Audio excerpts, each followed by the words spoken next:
మోడీకి స్థానిక సమస్యల అవసరం లేదు అన్నారు మంత్రి బొత్స. ఎవరో ఇచ్చిన స్క్రిప్ట్ చదువుతున్నారంటే ఎద్దేవా చేశారు. రాష్ట్ర ప్రయోజనాల మేరకే బిల్లులకు ఆమోదం తెలిపామని గుర్తు చేశారు మంత్రి బొత్స. ఇది ధర్మం కాదు కదా. తెలంగాణలో ఆపడానికి కారణం ఏంటి? అది అక్కడ కూడా కేంద్రానికి ప్రభుత్వం వ్యతిరేక ప్రభుత్వం కదా ఉంది. మీరే చెప్తున్నారు కదా. ఈసీని చేతుల్లో ఆడిస్తున్నారు. ఇది ధర్మం కాదు కదా. మీరే చెప్తున్నారు కదా. నేను కాదు కదా చెప్తుంది. ఎవరికి వాళ్ళకి లేదా అవగాహన, నాకు లేదా అవగాహన.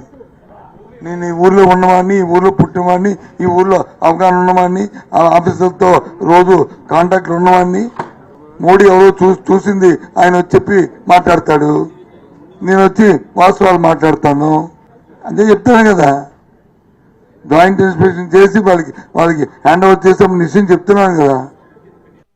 తెలంగాణలో ఆపడానికి కారణం ఏంటి? అది అక్కడ కూడా కేంద్రానికి ప్రభుత్వం వ్యతిరేక ప్రభుత్వం కదా ఉంది. మీరే చెప్తున్నారు కదా. ఈసీని చేతుల్లో ఆడిస్తున్నారు. ఇది ధర్మం కాదు కదా. మీరే చెప్తున్నారు కదా. నేను కాదు కదా చెప్తుంది. ఎవరికి వాళ్ళకి లేదా అవగాహన, నాకు లేదా అవగాహన. నేను ఈ ఊర్లో ఉన్నవాడిని, ఈ ఊర్లో పుట్టినవాడిని, ఈ ఊర్లో అవగాహన ఉన్నవాడిని, ఆఫీసర్తో రోజు కాంటాక్ట్ ఉన్నవాడిని. మోడీ ఎవరో చూసింది